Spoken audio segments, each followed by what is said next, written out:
Друзья, я всех приветствую! Сегодня будем с вами готовить очень нежный, вкусный и потрясающий красивый в разрезе торт. Он будет состоять из белоснежного ангельского бисквита со сливочной пропиткой, яркого конфитюра из черной смородины и вкуснейшего сливочно-йогуртового крема. Торт получается настолько нежным, что он как будто становится единым целым, не разделяясь на бисквиты, крем, начинку. Также торт получается легким. И только посмотрите на его внутренний мир. Ну что, давайте готовить и начнем с приготовления ангельского бисквита. Он отлично подошел к этому торту как по вкусовым ощущениям, так и эстетически. Его чистый белый цвет очень красиво смотрится в сочетании с цветом крема. Этот бисквит мы готовили в прошлом видео. Количество всех ингредиентов и ссылку на видео с его приготовлением я оставлю в описании под видео. Когда бисквит готов, отправляем его в пищевой пленке отлежаться в холодильник и займемся приготовлением яркой смородиновой начинки.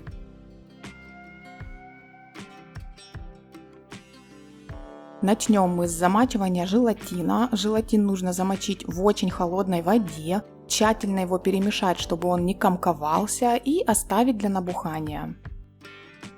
В сотейнике нам нужно соединить пюре черной смородины вместе с сахаром и кукурузным крахмалом. Смородиновое пюре очень просто приготовить в домашних условиях. Если вдруг вы не знаете, как этого делать, то в видеорецепте по приготовлению зефира я подробно об этом рассказываю. Ссылку на этот рецепт я оставлю также в описании под видео. Все вместе хорошо перемешиваем венчиком и отправляем на плиту. Нагрев можно установить выше среднего, и затем при постоянном перемешивании нам нужно массу довести до кипения. После кипения, также при перемешивании, провариваем ее буквально 1,5-2 минуты, масса заметно загустеет. Сразу ее снимаем с плиты и переливаем в чистую посуду. Желатин за это время уже вот так хорошо набух. Сразу же добавляем его в горячее пюре и хорошо перемешиваем, чтобы он полностью разошелся в горячей массе. Конфитюр сразу перекладываем в кондитерский мешок, и теперь его можно положить в холодильник для остывания, но именно остывания, а не охлаждения, иначе может начаться стабилизация и потом просто он будет слишком густым и будет сложно собирать торт. Теперь приготовим очень вкусную пропитку для бисквитов 3 молока. Она будет состоять из сливок, молока и сгущенного молока. Нам нужно просто соединить все вместе и слегка нагреть, постоянно перемешивая, просто чтобы ингредиенты между собой хорошо объединились. И потом переливаем, оставляем для остывания. И когда для сборки торта готово все, кроме крема, нужно заранее подготовить форму для сборки. Торт будет собираться в кольце, и внутри нужно будет проложить ацетатной лентой. И нам осталось приготовить очень вкусный йогуртовый крем. Начинаем с замачивания желатина, замачиваем в холодной воде, перемешиваем его и оставляем для набухания. Далее, йогурт комнатной температуры нам нужно соединить со сгущенным молоком комнатной температуры. Их нужно заранее достать из холодильника, чтобы они нагрелись. Йогурт старайтесь брать пожирнее, натуральный, без каких-либо добавок и без сахара. У меня здесь 4% натуральный йогурт. Если вам удастся найти пожирнее, то будет только лучше.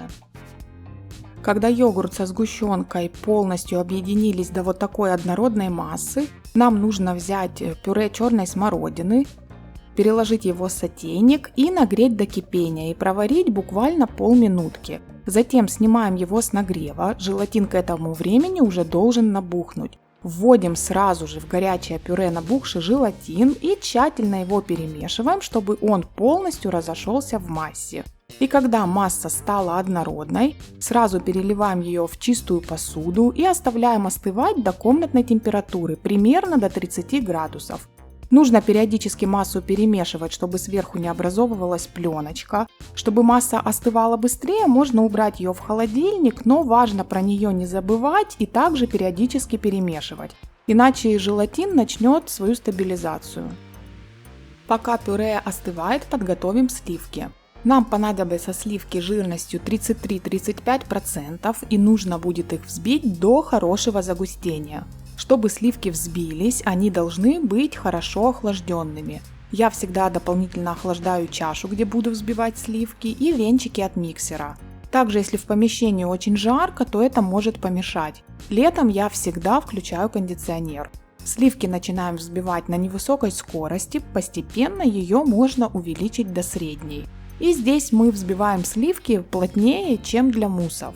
Посмотрите, какая консистенция сливок нам нужна. Но будьте внимательны, не перевзбейте сливки, чтобы они не расслоились. И нам осталось соединить все наши заготовки в один крем. Сначала к йогуртовой массе со сгущенкой добавляем остывшее смородиновое пюре и хорошо перемешиваем до однородности, чтобы массы полностью объединились. Посмотрите, какая красота получилась, мне очень нравится этот цвет, и он полностью натуральный.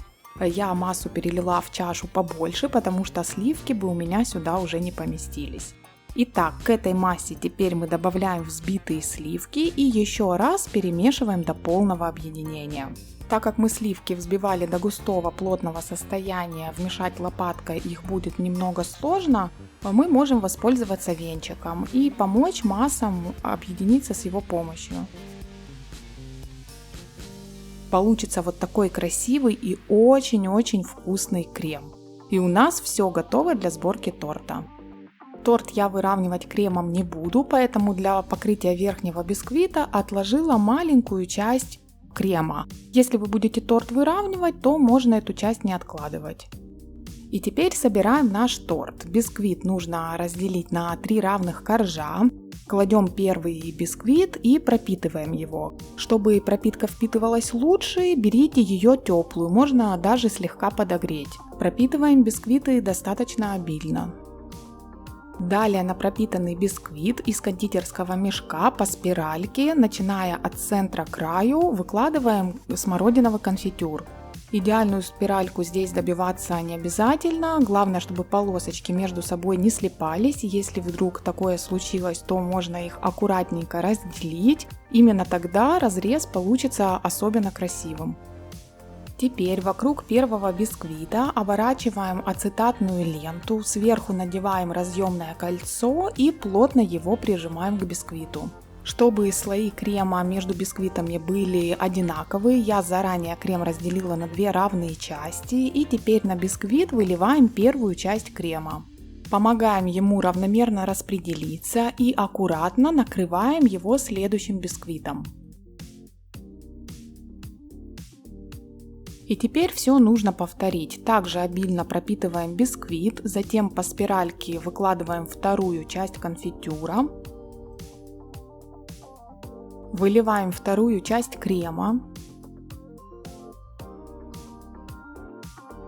Накрываем крем последним бисквитом, пропитываем его. И, как я уже говорила, я последний бисквит покрою небольшой частью этого крема. Но повторюсь, что если вы будете выравнивать торт другим кремом, то этого делать не нужно. Собранный торт убираем в холодильник на стабилизацию на 6-8 часов. Лучше всего такие торты собирать на ночь. После стабилизации торт выравниваем и украшаем по желанию или по необходимости. Но голый торт тоже смотрится очень эффектно. И так как у меня торт с черной смородиной и сейчас сезон красной и черной смородины, я не могла устоять, чтобы торт не украсить свежими ягодами. И вот такой торт у меня в результате получился. Ангельский бисквит очень хорошо пропитывается в торте. И посмотрите, каким красивым, аппетитным и эффектным получается торт в разрезе. Как красиво смотрится белоснежный цвет бисквита в сочетании с этим кремом.